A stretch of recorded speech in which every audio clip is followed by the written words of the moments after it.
Welcome to V3 news. లక్ష్యం సమాజహితం. నేను మీ సాయిసిద్దాం. ముందుగా హెడ్లైన్స్ చూద్దాం. సింగరేణి కాంట్రాక్ట్ కార్మికుడు జనగామ శర్మ ప్రమాదవశాత్తు మృతి. నిబంధనలకు విరుద్ధంగా కాంట్రాక్ట్ కార్మికులతో పని చేయిస్తున్న సింగరేణి యాజమాన్యం.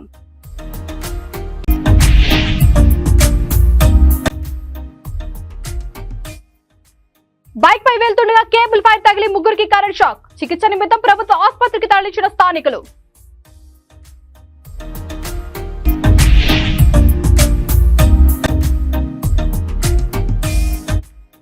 జడ్పీ సమావేశానికి హాజరైన మంత్రి కోమటిరెడ్డి.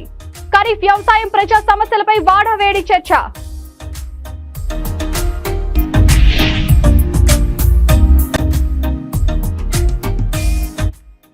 ప్రజలతో తనను తన కుటుంబాన్ని బూతులు తిట్టిస్తున్నారు. నన్ను నా కుటుంబాన్ని చంపేయండి అంటున్న ముద్రగడ.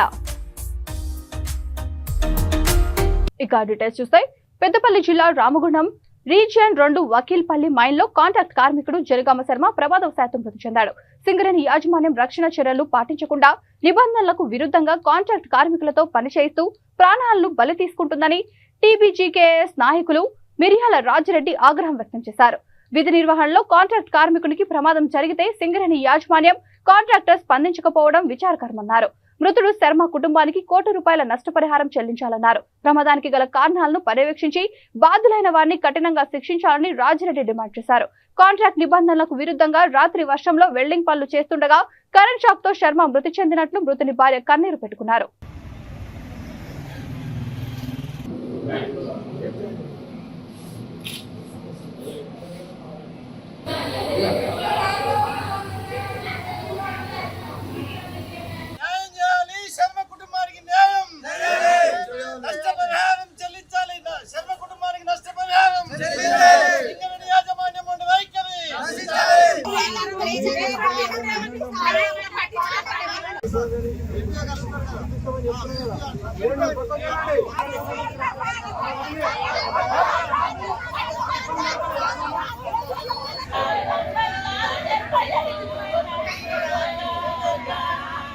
వకీల్పల్లి 7LPకి పంపించారు. అక్కడ బంకర్ కట్టింగ్ ఉన్నది, అది అయిపోయినాక మళ్ళీ ఇక్కడికి రాని పంపించారు. పంపిస్తే అక్కడ పని అయిపోయినాక మళ్ళీ ఇక్కడికి వచ్చిండు. ఇక్కడికి వచ్చి రోజు సెకండ్ షిఫ్ట్కి పోయేటోడు వచ్చేటోడు. కరెక్ట్గా అది కరెంట్ వైర్లు ఇచ్చేటోళ్ళు కాదట, ఏమి ఇచ్చేటోళ్ళు కాదట, అన్ని ఇదే తీసుకునేదట, పోయేదట, పెట్టుకునేదట. అడిగితే ఇంకా చేయకపోయా, ఏ కాదు నువ్వేమన్నా సింగరేణి ఎంప్లాయీవా, నువ్వు టెంపరవరీ అయినాయే, టెంపరవరీ అయినాక ఏమి ఇస్తారయ్యా, నువ్వే తీసుకోవాలన్నీ, నువ్వే చేయాలి, నువ్వే చూసుకోవాలన్నీ, హెల్పర్ లేడు, హెల్పర్ లేదు, నువ్వు ఒక్కరివే చేయాలి. సెకండ్ షిఫ్ట్లో నైట్ అవుతుంది కదా సార్ అని అంటే, ఏం కాదు నైట్ అయినా చెయ్యి సెకండ్ షిఫ్ట్కి అని ఒక్కరినే వేసిందట. ఆ మైండ్లో ఎవ్వరు లేరట. సెకండ్ షిఫ్ట్కి ఒక్కడే ఉన్నాడంట. ఆ వైర్లన్నీ వర్షానికి పదనొచ్చి ఎత్తొచ్చినాయట. ఈ వైర్లు మరి ఆయన కరెంటు షాక్ కొట్టే చనిపోయిండు. నేను పోయిన పోలే చూసిన. యాక్సిడెంట్ అయింది, పిడిసి వచ్చింది అన్నారు, యాక్సిడెంట్ అయింది అన్నారు, హార్ట్ అటాక్ అన్నారు. ఆడికి పోయే వరకు కాళ్ళని హాస్పిటల్ వేసిండు. మేము పోయే వరకు ఆయన టెస్టులు అన్ని వేసిండ్రు. డెడ్ బాడీ కాడ పడుకోబెట్టిండ్రు. నేను పోయి చూసే వరకు ముసుగేసి ఉన్నది, ముసుగు తీసి చూసే వరకు చనిపోయే ఉన్నాడు. ఏమైంది అంటే అన్నారు కదా, ఏం కాలేదమ్మా, నీ భర్తకి ఏం కాలేదు, మంచిగానే ఉన్నాడు, ఎక్కడ సింగరేణి హాస్పిటల్ తీసుకోపో, నీ భర్తకి ఏం కాదు, బతుకుతాడు అన్నారు. ఈ మాట అన్నారు వాళ్ళు. నైట్ నుంచి ఫోన్ అక్కడి నుంచి ఇక్కడ తీసుకొచ్చారు. నేను అడిగిన సార్ నా భర్తకి ఏమైంది, కరెక్ట్ చెప్పినాక మీరు బండి ఎక్కి అని అంటే, ఏం కాదమ్మా మంచిగానే ఉన్నాడు, నీ భర్తకి ఏం కాదని బండి ఎక్కి అంబులెన్స్ ఎక్కిచ్చారు. సింగరేణి అంటే పెద్ద సంస్థ, పెద్ద సంస్థలో పని చేసేటప్పుడు అన్ని చూసుకొని అన్ని మంచిగా ఉంచాలి కదా. ఒక వెల్డర్ అన్నప్పుడు ఆయనకు అన్ని ఫెసిలిటీ పెడితేనే చేయించుకోవాలి, లేకపోతే చేయించుకోవద్దు. అది కాంట్రాక్టర్ అయితే ఆయనకి వాడు మనిషి కాదా, ఆయనకి ఫ్యామిలీ లేదా? నిన్న రాత్రి సెకండ్ షిఫ్ట్ లో జరిగినటువంటి ప్రమాదంలో, వకీల్పల్లి RG2లో జరిగినటువంటి ప్రమాదంలో జనగామ శర్మ అనేటువంటి ఒక స్కిల్డ్ వర్కర్ వెల్డర్ గా పనిచేస్తూ యాజమాన్యం వాళ్ళకున్నటువంటి నియమ నిబంధనలను ఉల్లంఘించి పనిచేయించినటువంటి క్రమంలో, వర్షం పడుతున్నటువంటి క్రమంలో సర్ఫేస్ లో పనిచేస్తున్నటువంటి క్రమంలో ఎలక్ట్రిక్ షాక్ వలన లేకపోతే వెల్డింగ్ చేసే క్రమంలో ఆ గ్యాస్ వలన ఈ యొక్క ప్రమాదం జరిగి చనిపోయిండు అనేటువంటిది కార్మిక వర్గం అంతా భావిస్తా ఉంది. కాబట్టి దీనిపైన యాజమాన్యం ఇప్పటి వరకు స్పష్టత ఇవ్వలేదు. కాంట్రాక్టర్ కూడా రాత్రి అంతా ప్రయత్నం చేస్తే దొరకట్లేదు ఫోన్ నంబర్లో అని చెప్పి ఇగో ఒక 2 గంటల ముందు ఇప్పుడు తీసుకొని హాస్పిటల్కు కాంట్రాక్టర్ను తీసుకొని వచ్చేవి. ఇది సింగరేణి పరిస్థితి. కాంట్రాక్ట్ కార్మికుడిని మరి ఏ విధంగా కాంట్రాక్ట్ కార్మికుడు చూసుకోడు, ఒక ప్రిన్సిపల్ ఎంప్లాయర్ గా ఉన్నటువంటి సింగరేణి కూడా రక్షణ విషయంలో అశ్రద్ధ వహించడం వల్లనే ఈ జనగామ శర్మ అనేటి వ్యక్తి చనిపోయిండు అనేటువంటిది ఈరోజు స్పష్టంగా కార్మిక వర్గం భావిస్తా ఉన్నది. ములుగు జిల్లా మంగపేట మండలం కమలాపూర్ ఇందిరానగర్ కాలనీలో బంధువుల ఇంటికి వెళ్లి వస్తుండగా దారికి అడ్డంగా ఉన్న కేబుల్ వైర్ బైక్ తగలడంతో ముగ్గురికి వైర్ చుట్టుకుపోయి బైక్ తో సహా కింద పడ్డారు. డిష్ వైర్ ని జే వైర్ సపోర్ట్ గా కట్టి వేలాడదీయడంతో కరెంటు పాస్ అయి ముగ్గురికి షాక్ తగిలింది. గమనించిన స్థానికులు ట్రాన్స్ఫార్మర్ ఆపారు. రవి, స్వీటీ, భారతీలకు స్వల్ప గాయాలయ్యాయి. స్థానికులు ముగ్గురిని ఏటూరు నాగారం ప్రభుత్వ ఆసుపత్రికి తరలించారు.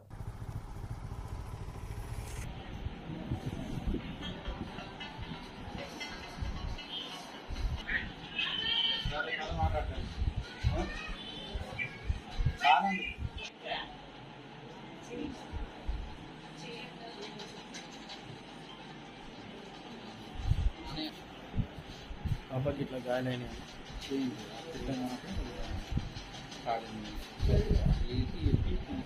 పెట్టేస్తుంది మార్కెట్ వేడు పెట్టి వస్తాయంటే నా ముందు మా ఏరియాకి వచ్చిన తర్వాత మా గ్యాస్ బిల్ వచ్చింది. అంత ముందు ఆ వైర్ ఉండే పైకి ఉంటే కానీ గ్యాస్ బిల్ రావడంతో అది కింద తాగినట్టు కిందకి వచ్చింది.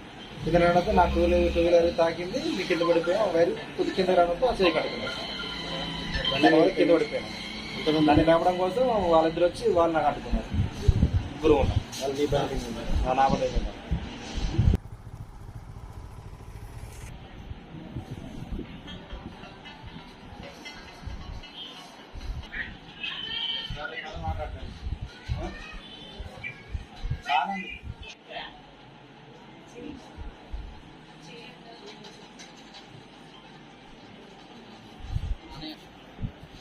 పాపకి ఇట్లా గాయాలైనాయి.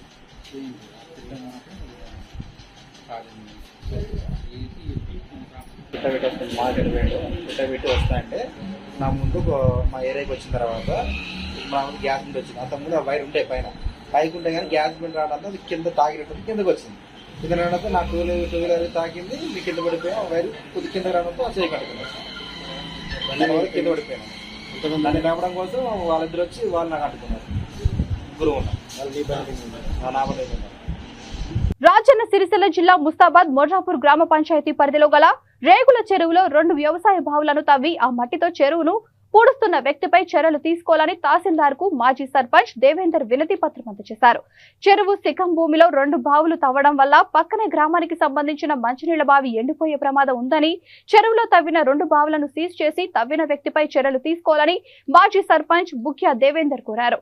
బావులు తవ్విన సంబంధిత బుక్యా కపూర్ నాయక్ మాట్లాడుతూ పట్టా ఉన్న భూమిలోనే బావులు తవ్వడం జరిగిందని, కేవలం వ్యక్తిగత కక్షతో సదరు వ్యక్తి ఇలా చేస్తున్నాడని వివరణ ఇచ్చారు.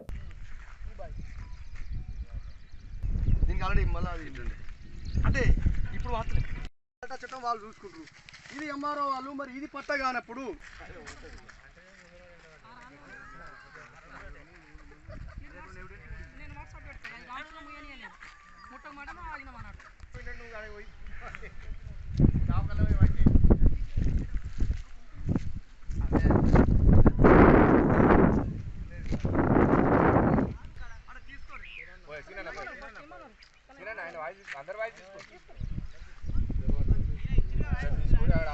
రెవెన్యూ వాళ్ళు సికం కాదంటారు. మరి సికం కానప్పుడు ఈ దాదాపు 20 మందికి పట్టాలు ఉండాలి ఇక్కడ. మరి ఆ పట్టాలు మాకు కావాలి. ఇప్పుడు ఇది సికం కానప్పుడు పట్టాలు మాకు కావాలి. మా బావికి త్రాగునీరు ఇబ్బంది అవుతుంది రేపటి భవిష్యత్ తరాలకు. వాటా చట్టం ప్రకారంగా బావికి న్యాయం జరగాలి. ఈ భూమి సికం కానప్పుడు మాకు కూడా మా తాత ముత్తాతలు చేసిన భూమికి మాకు నష్టపరిహారం అన్న రావాలి, లేకుంటే మాకు పట్టాలు రావాలి. రెండే నేను కోరుకునేది మా గ్రామ పంచాయతీకి చేసే సాయంకి ఇదే. మా గ్రామానికి నీళ్ళు రావాలి. ఆ బావి వాటా చట్టం ప్రకారం సీల్ చేపియాలి. ఇది సికం కానప్పుడు మా భూమి మాకు పట్టలు రావాలి, మేము చేసుకోవాలి.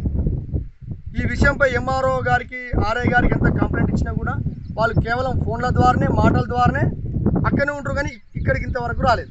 ఇరిగేషన్ డిపార్ట్మెంట్ వాళ్ళు ఎవరు తెలవకుండా ఎఫ్టీఆర్ లెవెల్ పెట్టిపోయారు. వాళ్ళు ఏమంటే ఫోన్ మీద మాట్లాడుతారు, ఇక్కడికి రావడమే లేదు అసలు. మరి మా ఊరు కాదా? మరి రేపటి మా భవిష్యత్తు రాలు ఎట్లా? రానున్న రోజులో భూగర్భ జలాలు ఎండిపోతాయి. మరి ఇంత భారీ పెద్దతన చేయడం వల్ల ఈ నీళ్లు అటు పోయే నీళ్లు ఇప్పుడు ఇటు పోతాయి. ఇటు ప్రైవేట్ ల్యాండ్ ఉంది మొత్తం. ఈ విధంగా ఇక్కడ కట్టడం వల్ల ఈ నీళ్లు మొత్తం అటు తనుకపోతాయి. అప్పుడు ఆ ప్రైవేట్ వాళ్ళు ఎట్లా? వాళ్ళకి ఇబ్బందే కదా.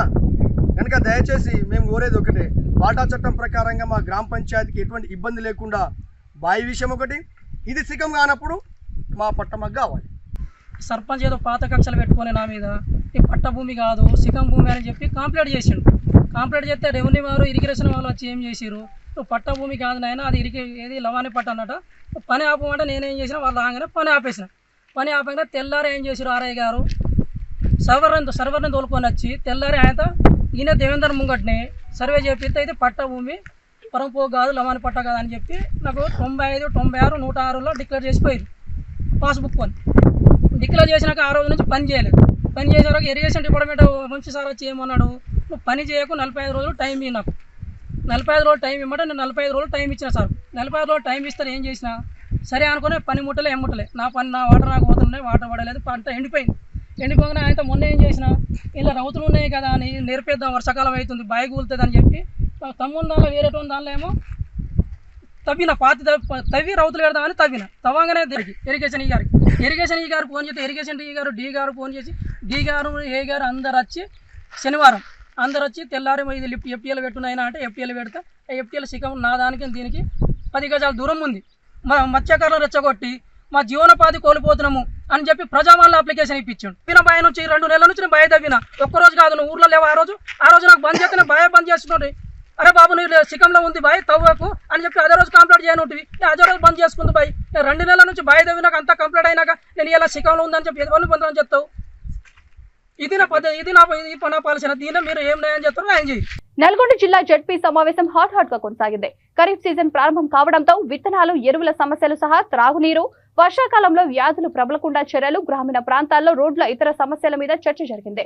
జడ్పీ చైర్మన్ బండా నరేందర్ రెడ్డి అధ్యక్షతన జరుగుతున్న ఈ మీటింగ్ కు ముఖ్య అతిథులుగా శాసనమండలి చైర్మన్ గుత్తా సుఖేందర్ రెడ్డి, రోడ్ల భవనాల శాఖ మంత్రి కోమటిరెడ్డి వెంకటరెడ్డి హాజరయ్యారు. కలెక్టర్ నారాయణ రెడ్డితో పాటు పలువురు ఎమ్మెల్యేలు, జడ్పీటీసీలు, ప్రజాప్రతినిధులు పాల్గొన్నారు.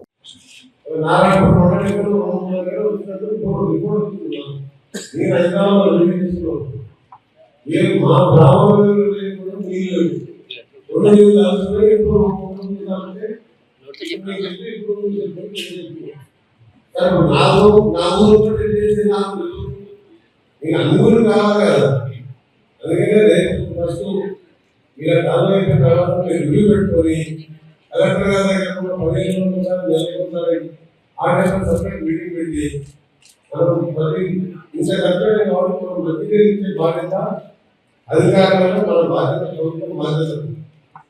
దాని మీద రాష్ట్రంగా పనిచేయాలి. సమాధానం చేసిన అయిపోయింది, మనం అది లేదు. మీరు సిస్టమ్ పెట్టి కష్టపడి పనిచేయాలి. మీరు ఆటోకి మీరు మాట్లాడి ఇక్కడ మాట్లాడుతున్న విషయం కాదు.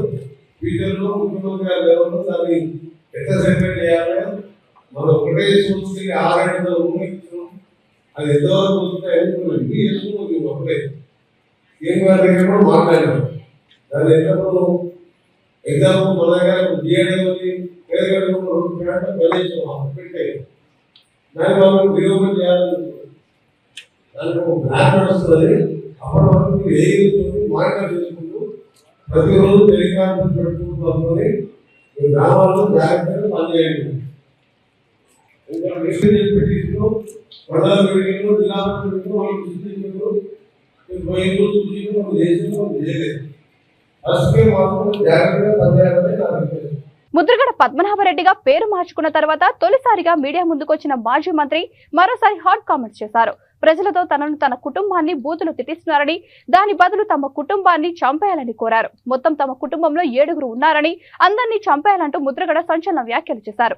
సవాల్కి కట్టుబడి ఉన్నాను కాబట్టే తన పేరు మార్చుకున్నానని చెప్పారు ఆయన. కేంద్ర రాష్ట్ర ప్రభుత్వాలు పవన్ చేతుల్లో ఉన్నాయి కాబట్టి కాపులకు రిజర్వేషన్ సాధించాలన్నారు. ప్రత్యేక హోదా, వైజాగ్ స్టీల్ ప్లాంట్ కోసం పోరాడాలని గుర్తు చేశారు. పిఠాపురం ఎన్నిక సందర్భంగా పవన్ కళ్యాణ్ గారి మీద సవాల్ చేశాను. ఓటమి చెందానండి. ఓటమి చెందితే పేరు మార్చుకుంటా అన్నాను. పేరు మార్పుకి దరఖాస్తు చేశాను. ప్రభుత్వం యాక్సెప్ట్ చేసిందండి. గెజెట్లో ప్రింట్ చేసిందండి. ఆ ప్రింట్ చేసిన కాపీ మీ అందరికీ సర్వ్ ఇస్తున్నాను. కాపీ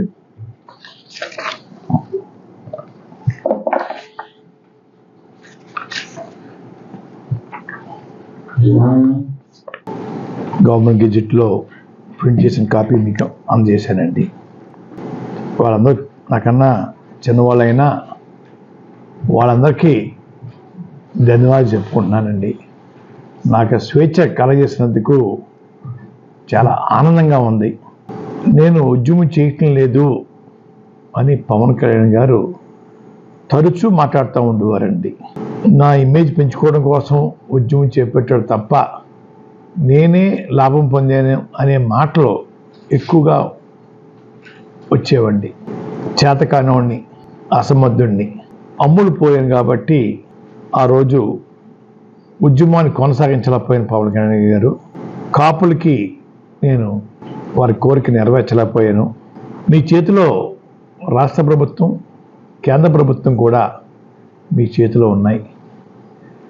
కాపుల యొక్క చిరకాల కోరిక తీర్చే అవకాశం, తీర్చే దమ్ము, ధైర్యం మీకు ఉందని నేను అనుకుంటా ఉన్నాను.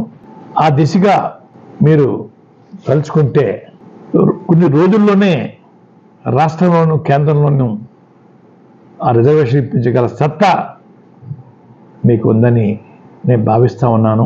గతంలో ఎన్టీ రామారావు ముఖ్యమంత్రి అయిన తర్వాత అండి సినిమాలో నటించడం పూర్తిగా మానేశారండి. అది చట్టం ఒప్పుకోక అన్నది నాకు తెలియదు కానీ రూల్స్ పూర్తిగా మానేశారండి. ఆయన తర్వాత ఒక సినిమాలో నటించవలసి వస్తే కేంద్ర ప్రభుత్వం పర్మిషను, సుప్రీంకోర్టు పర్మిషను తీసుకుని ఒక సినిమాలో నటించారండి. మీరు కూడా పవన్ గారు వారి బాటలో పూర్తిగా సినిమా రంగాన్ని వదిలేసేసి ప్రజాసేవకి మీ జీవితాన్ని అంకితం చేయండి. ముఖ్యంగా కాపు యువత, బలిజ యువత వారికి సేవ చేయండి. వాలంటీర్లను విధుల్లోకి తీసుకోవాలని కోరుతూ కాకినాడ జిల్లా కలెక్టర్ కార్యాలయం ఎదుట కాకినాడ నగరంలో పలు డివిజన్లలో వాలంటీర్లు ధర్నా నిర్వహించారు. ఈ సందర్భంగా వారు మాట్లాడుతూ తమకు రాజీనామా చేయడం ఇష్టం లేకున్నా వైకాపా నేతలు, కార్యకర్తలు చెప్పిన మాటలతో తాము రాజీనామా చేశామే తప్ప మనస్ఫూర్తిగా చేయలేదని వాపోయారు. తాము కోవిడ్ సమయంలో కుటుంబాన్ని వదిలేసి ప్రజలకు పలు సేవలు అందించామని, 4 ఏళ్ల పాటు సేవలందించిన తమను తిరిగి విధుల్లోకి తీసుకొని తమ కుటుంబాలను ఆదుకోవాలని CM Chandrababu, deputy CM Pavan Kalyan ను వేడుకున్నారు.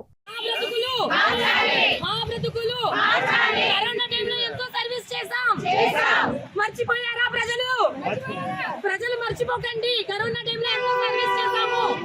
వాలంటీర్స్ విధుల్లోకి, మాజీ వాలంటీర్స్ విధుల్లోకి ఎవరు కూడా వాళ్ళంతటి వాళ్ళు రాజీనామా, ఎవరిని కూడా వాళ్ళంతటి వాళ్ళు రాజీనామా, ఎవరు కూడా ఇష్టపూర్వకంగా రాజీనామా, ఎవరు కూడా ఇష్టపూర్వకంగా రాజీనామా. మాజీ వాలంటీర్స్ ని, మాజీ వాలంటీర్స్ ని, మాజీ వాలంటీర్స్ ని, మాజీ వాలంటీర్స్ ని, మాజీ వాలంటీర్స్ ని ఎవరు కూడా ఇష్ట ప్రకారం రాజీనామా, ఎవరు కూడా ఇష్ట ప్రకారం రాజీనామా, ఎవరు కూడా ఇష్ట ప్రకారం రాజీనామా, ఎవరు కూడా ఇష్ట ప్రకారం రాజీనామా. మాతో ఆడుకోవద్దు, మాతో ఆడుకోవద్దు. మేము చాలా బాధలో ఉన్నాం. మా బాధను అర్థం చేసుకోండి. మా కుటుంబాలకి న్యాయం చేయండి, చేయండి, చేయండి. కాకినాడ వాలంటీర్స్ మేము ఈ రోజు ఇక్కడ మీట్ అయ్యి మా బాధను ప్రెస్ సోదరులతో మేము చెప్పుకుంటున్నామండి. మేము జగన్ గారి ప్రభుత్వంలో 4 సంవత్సరాలు పనిచేసామండి. అయితే రాజీనామా ఇచ్చాం, మేము ఇవ్వలేదని చెప్పట్లేదు. కానీ జగన్ గారి ప్రభుత్వం మరలా వస్తుందమ్మా, మీరు రాజీనామా చేయండి, మళ్ళీ మీ ఉద్యోగాలు మీకు వస్తాయి ఎవరన్నారు అలాగా? అని కార్యకర్తలు వైసీపీ నాయకులు చెప్పారండి. అందుకని మేము రాజీనామా ఇచ్చాం తప్పండి, మేము ఇష్టపూర్వకంగా ఇవ్వలేదు సార్. 4 సంవత్సరాలు ఎండనక వాననక గొడ్డుల్లా పని చేశాం సార్. 5,000 రూపాయలకి కరోనా టైంలో ఇంటింటికి కాయగూరలు అందించాం సార్, మెడిసిన్ అందించాం సార్.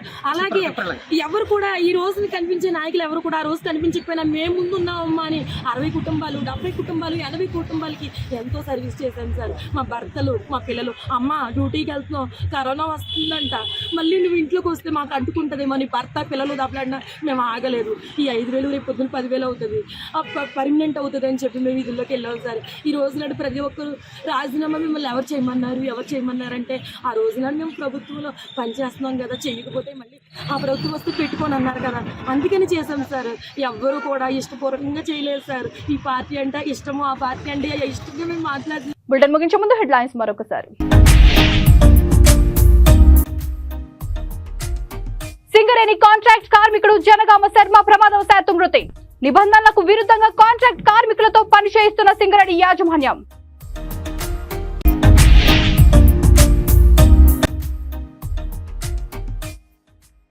బైక్ పై వెళ్తుండగా కేబుల్ పై తగిలి ముగ్గురికి కరెంట్ షాక్. చికిత్స నిమిత్తం ప్రభుత్వ ఆసుపత్రికి తరలించిన స్థానికులు.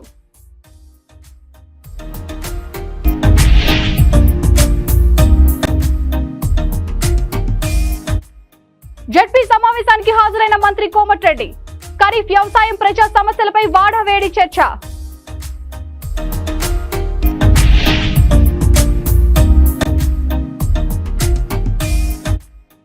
ప్రజలతో తనను తన కుటుంబాన్ని బూతులు తిట్టిస్తున్నారు, నన్ను నా కుటుంబాన్ని చంపేయండి అంటున్న ముద్రగడ.